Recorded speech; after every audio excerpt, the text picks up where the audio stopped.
So Gronk, according to Ian Rappaport on WEEI Radio in Boston this morning, it was planned all along.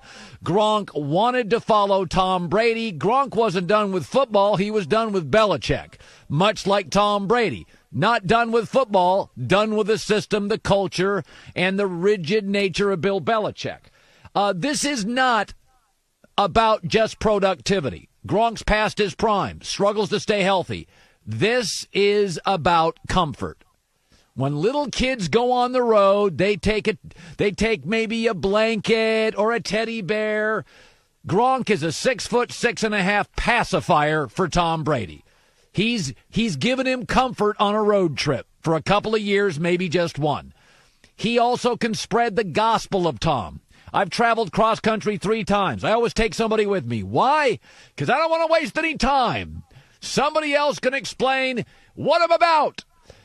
The demeanor, what he likes, what Tom doesn't like, what are his habits, what does he expect. Gronk can spread it through the locker room as Tom is memorizing the playbook and figuring out the idiosyncrasies of Mike Evans and Chris Godwin. And now also they have 3 tight ends in Tampa. O.J. Howard is the most talented but the most expensive, and they'll probably shop him and get a draft pick, 3rd or potentially 4th rounder. But it should be noted, do not downplay this. This matters. This is the Miami Heat team with LeBron adding a guy there, a Mike Miller there. Remember that Miami Heat team? And LeBron and Tom Brady have a Pied Piper effect. Veterans will take a pay cut, move to Florida, no state tax, fun head coach Bruce Arians. Play with a GOAT. Get on TV. It helps your brand. Don't kid yourself. Every time Miami would go out and get like a Mike Miller, and you'd be like, what's it matter? All Mike Miller needed was 1 good quarter in a playoff game. Hit 3 threes in a playoff game. Boom, that's the difference. Shane Battier didn't need to be great in a 7-game series. He needed to have a dominating half. He needed to get red hot once. LeBron carried the team. D. Wade was necessary. Chris Bosh had to be big. Everything else, you got little bits and pieces. Can Gronk 2 times next year in big games one against the Saints and one against Atlanta be a matchup nightmare in the red zone and have a touchdown?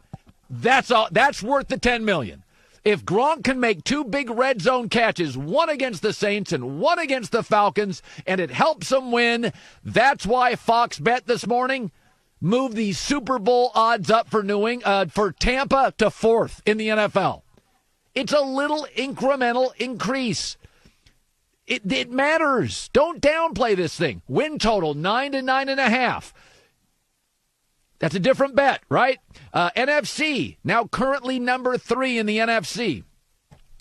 It matters.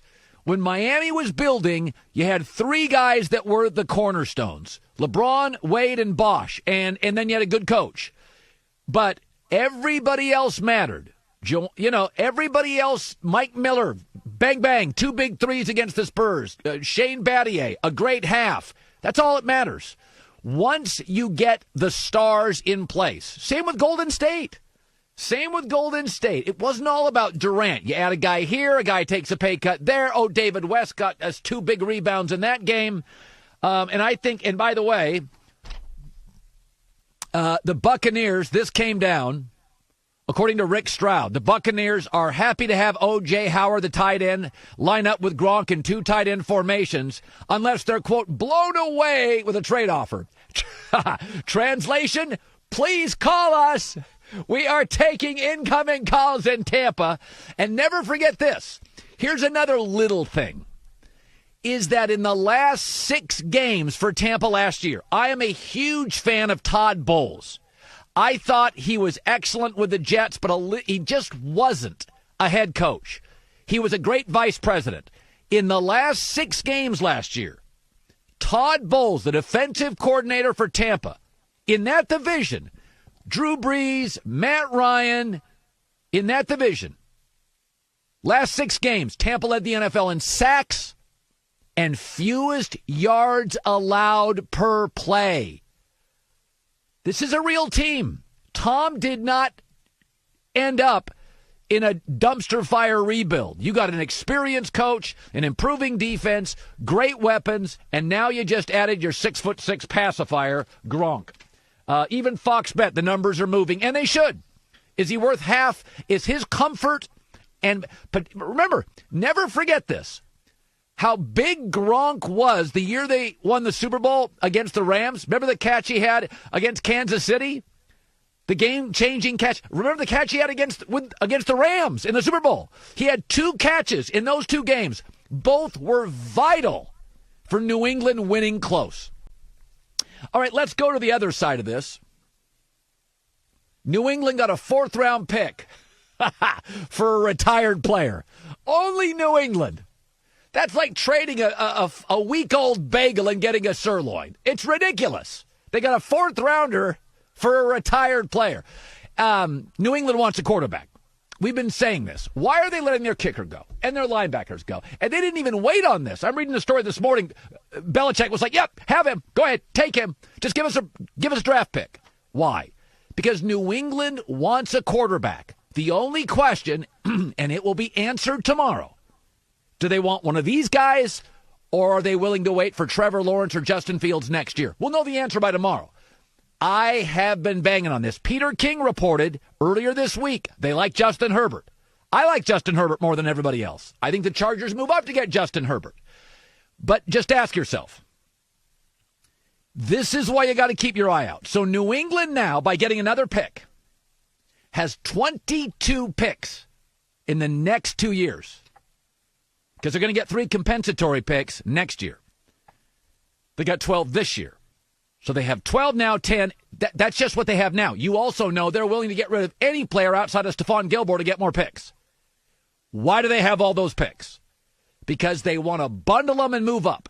Now, my speculation has been they're going to be average this year, a 7-9 team in an improved division, and close enough next year to give somebody 7 picks to get one of those 2 quarterbacks. Maybe the Jags get Trevor Lawrence, they go get Justin Fields. But. Never forget, is Belichick saying this? You know how, like, when you work at a place a long time, you have a lot of, like, relationships? Like if you worked in the pharmacy industry for 30 years or, any business. You work in it 30 years, you have a lot of contacts. I mean, Joy and I have worked in the media for a lot of years. You just know a lot of people. Never forget this. If New England, because everything's about relationships in life. If New England wants to move up, they have 12 picks. They have a lot of draft capital. And Belichick will move off anybody except Stephon Gilmore, the corner. I think he really would stay with him. Other than that, they'd move off anybody to get more picks. Well, Colin, Cincinnati's going to take Joe Burrow. Yeah. And Washington is probably going to take, Colin, they're probably going to take Chase Young. Yeah. But the number 3 team is Detroit. The GM and the coach are former Patriots. They could sure use 6 picks. New England's got 12. Well. What about, so what? Oh, Belichick drafted Cliff Kingsbury. Arizona's got the 8th pick. Relationship. Belichick called the Jags owner and recommended Doug Marrone be the head coach. Jags have the 9th pick. San Francisco, Belichick, Mike Shanahan, a lot of respect. They already worked a deal. Belichick did the Niners a solid. They have 2 first-round picks. Think about this. This is crazy, Joy. The teams in this draft, the coach at the number 3 team, the number 4 team, and the number 5 team are former Patriots. They got all sorts of draft capital and all sorts of relationship. 3, 4, and 5 teams, former Patriot coaches. The 8th pick, the coach there, Belichick drafted him. The 9th team, Belichick got the head coach a job. Just saying, folks. New England is shredding talent. They're letting their kicker go. Jamie Collins go. Van Noy go. Gronk, take him. And they're not replacing him. Why didn't New England take one of... They don't have a tight end. Tampa's got 3. Why didn't they just take a tight end? They didn't want a tight end. They wanted a draft pick. They have now 3 tight ends. O.J. Howard, his backup, Gronk. They need a tight end. This is not a good tight end draft. There's like 2 anybody likes. New England's like, nah, just give us another pick. 22 next 2 years. They're shedding talent. So we'll know by tomorrow Either New England's moving up tomorrow to the 3 spot with a bunch of former Patriots, Joe Judge Giants. I mean, they'll make deals with anybody. You know Belichick, he moves. He's a mover and shaker. He may whiff on some draft picks, but you go look at his history. He'll move up, he'll move down. He is not the Bengals. He is wildly active on draft days. Hi, everybody. Thanks for watching. Subscribe here to get the latest from the show. Also, be sure to check out more of the best clips from The Herd or go watch a few segments from other shows on FS1.